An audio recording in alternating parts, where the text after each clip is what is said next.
एक नाम चमकता है, याकूब। वही याकूब जो मसीह के वंश में है, जो इसराइल कहलाया और जिसके 12 पुत्रों से 12 गोत्रों की नींव रखी गई। लेकिन यह कहानी सिर्फ एक कुल की नहीं, एक संघर्ष की विरासत है। धोखे, ईर्ष्या, प्रेम और परमेश्वर की अद्भुत योजना की। याकूब ने अपनी जीवन यात्रा में बहुत कुछ झेला था। अपने भाई एसाव से आशीर्वाद छीनने के बाद भागना पड़ा। लाबान के घर में उसने 14 वर्ष रेबेका के लिए सेवा की, परंतु उसे धोखे से पहले लिया गया। लिया उसकी पहली पत्नी बनी। लिया और राहेल उसकी 2 पत्नियां, जिनसे उसकी संतानें हुई। परंतु उस घर में केवल प्रेम नहीं, प्रतिस्पर्धा भी जन्मी। याकूब के 12 पुत्र 4 स्त्रियों से जन्मे। 1 लिया याकूब की पहली पत्नी, रियूबेन, शिमोन, लेवी, यहूदा, इस्साकार, जबूलून। 2 राहेल याकूब की प्रिय पत्नी, यूसुफ, बिन्यामीन। 3 राहेल की दासी, लिया की दासी, गाद, जाशेर। हर पुत्र का जन्म एक युद्ध की तरह था, बहनों के बीच, अधिकार के लिए, सम्मान के लिए और सबसे बढ़कर याकूब के हृदय में स्थान के लिए। याकूब ने राहेल से सबसे अधिक प्रेम किया, इसलिए जब राहेल को यूसुफ और फिर बिन्यामीन हुए तो उनका स्थान अलग था। यूसुफ को वह रंग बिरंगा अंगरखा दिया, एक प्रतीक कि वह विशेष है। बाकी भाइयों के मन में ईर्ष्या जलने लगी। क्या वह हमारा राजा बनेगा? क्या वह हमें आदेश देगा? वह सपने देखता है कि हम उसे झुक रहे हैं। यूसुफ के सपनों ने आग में घी डाल दिया। उसने देखा गट्ठर उसके गट्ठर के आगे झुक रहे हैं, और एक और सपना, सूरज, चांद और 11 तारे उसे दंडवत कर रहे हैं। यह सहन नहीं हुआ। एक दिन यूसुफ अपने भाइयों को चरागाह में भोजन देने आया। वे दूर से उसे पहचान गए।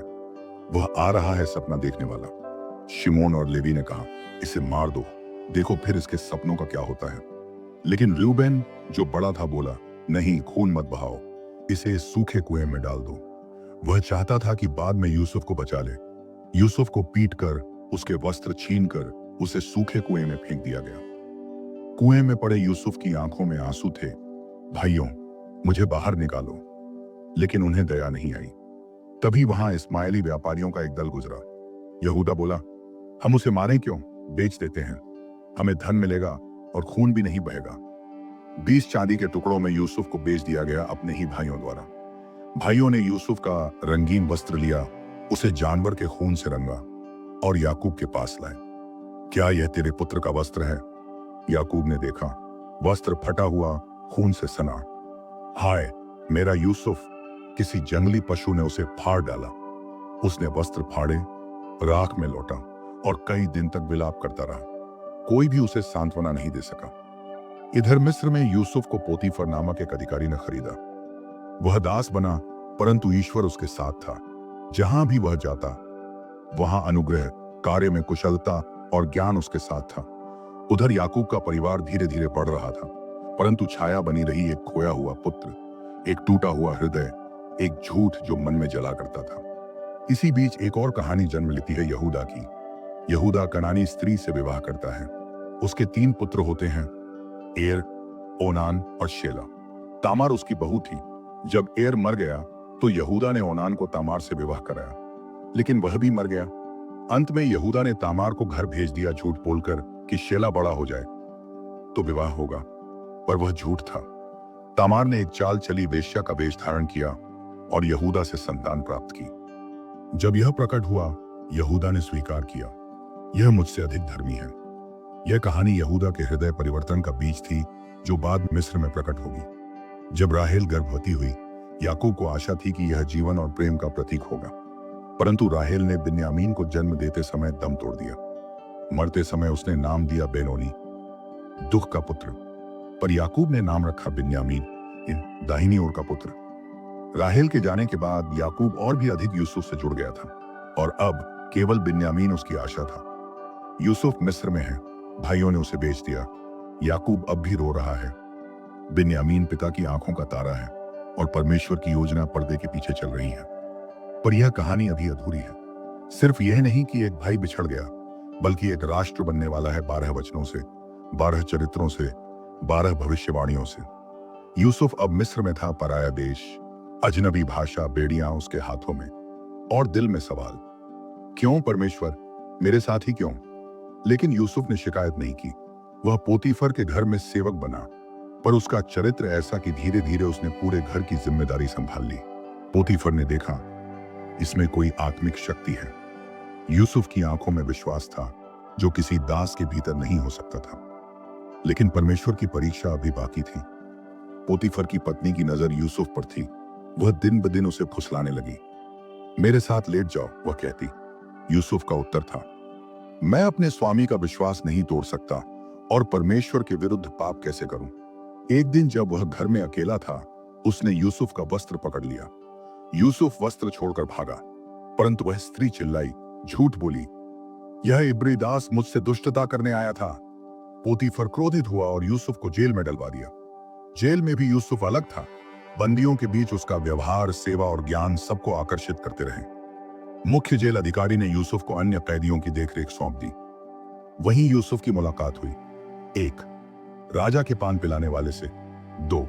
राजा के भटियारे से। दोनों ने सपने देखे और यूसुफ ने परमेश्वर की सहायता से दोनों के सपनों की व्याख्या की। पान पिलाने वाले को कहा, 3 दिन में तू राजा की सेवा में लौटेगा, मुझे याद रखना। 3 दिन बाद बात सच हुई, लेकिन पान पिलाने वाला यूसुफ को भूल गया। 2 वर्ष बीत गए। यूसुफ अब भी जेल में था। फिरौन ने एक सपना देखा। 7 मोटे गायें निकलती हैं और फिर 7 दुबली गायें आकर उन्हें खा जाती हैं। फिर 7 मोटे बाल और फिर 7 झुलसे हुए बाल जो अच्छे बालों को निगल लेते हैं। कोई भी व्याख्या न कर सका। तभी पान पिलाने वाले को यूसुफ की याद आई।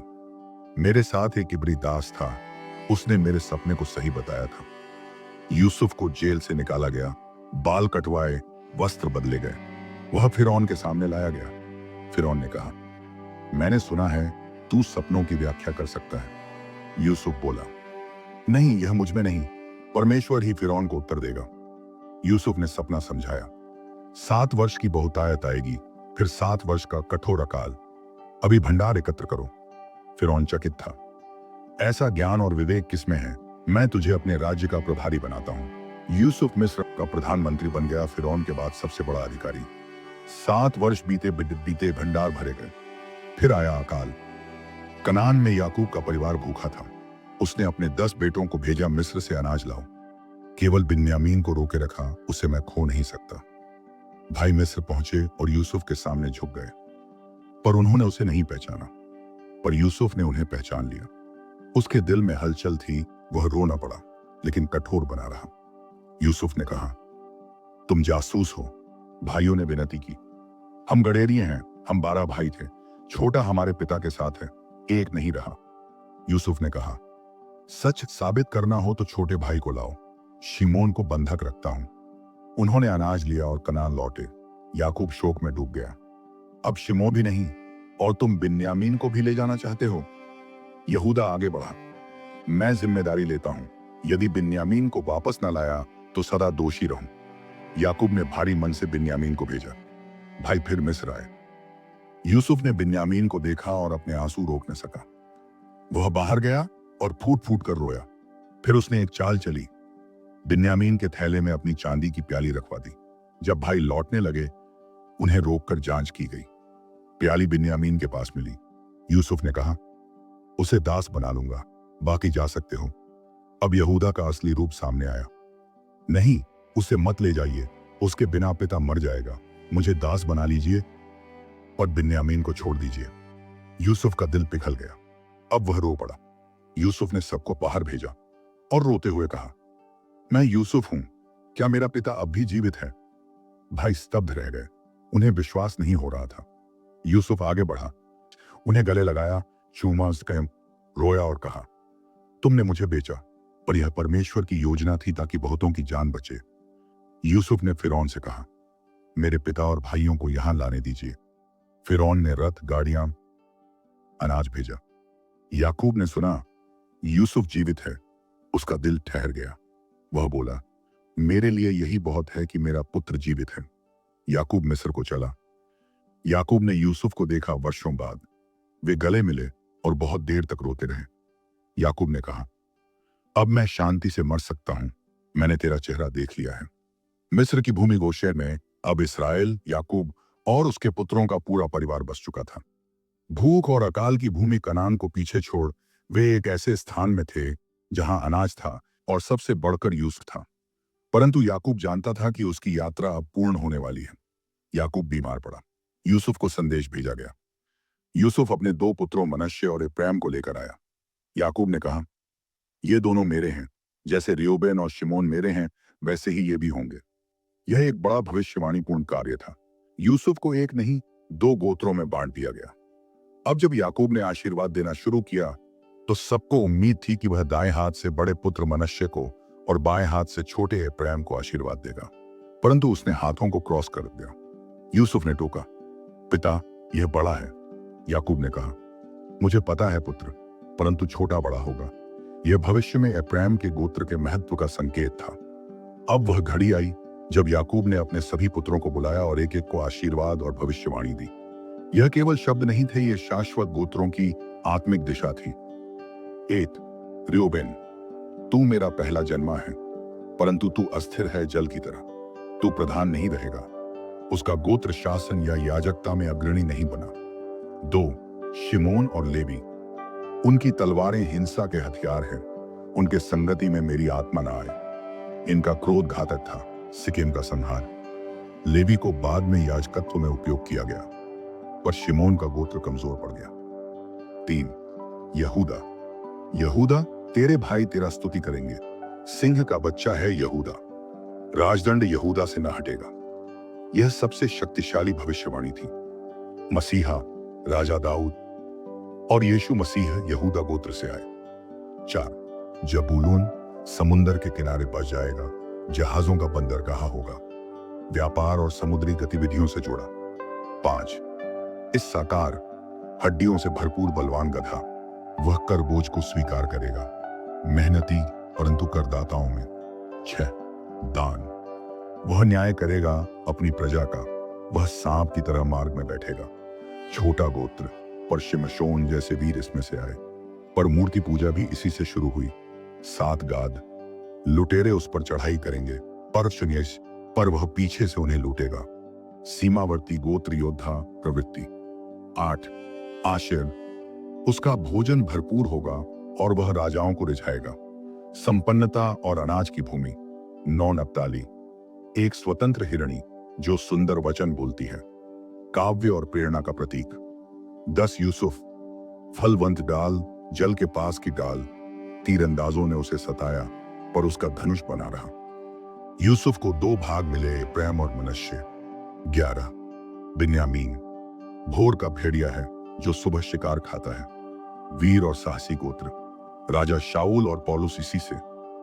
अब यूसुफ के 2 पुत्र एप्रैम और मनश्शे अपने अपने गोत्र बन गए। इस प्रकार याकूब के 12 गोत्रों की स्थापना हुई, जिनमें यूसुफ का गोत्र 2 भागों में बांटकर एप्रैम और मनश्शे बन गया, और लेवी याजकता कार्य में समर्पित होकर भूमि में हिस्सा नहीं पाया। इससे जो 12 गोत्र बना गए वो थे: 1 रूबेन, 2 शिमोन, 3 यहूदा, 4 जबूलून, 5 इस्साकार, 6 दान, 7वां नप्ताली, 8वां गाद, 9वां आशेर, 10वां बिन्यामीन, 11वीं एप्रैम से, 12वीं मनश्शे से। याकूब ने कहा, से मुझे कनान में मेरे पूर्वजों के पास गाड़ना।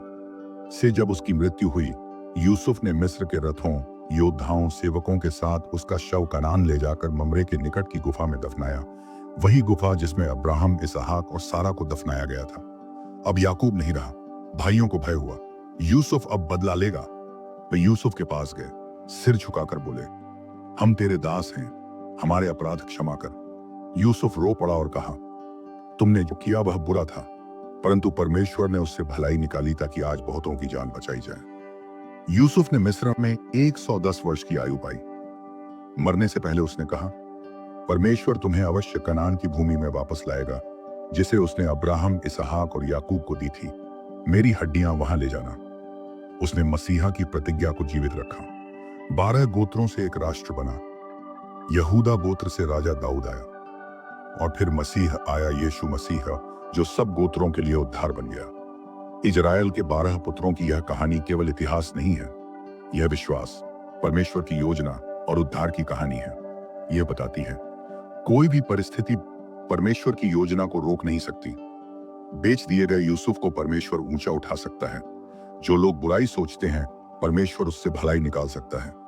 इस अद्भुत कहानी ने अगर आपके हृदय को छुआ हो, वीडियो को लाइक करें, कमेंट करें आपको किस गोत्र की कहानी सबसे शक्तिशाली लगी, शेयर करें ताकि और लोग परमेश्वर की योजना जान सकें, और चैनल को सब्सक्राइब जरूर करें। ऐसी और कहानियां आ रही हैं।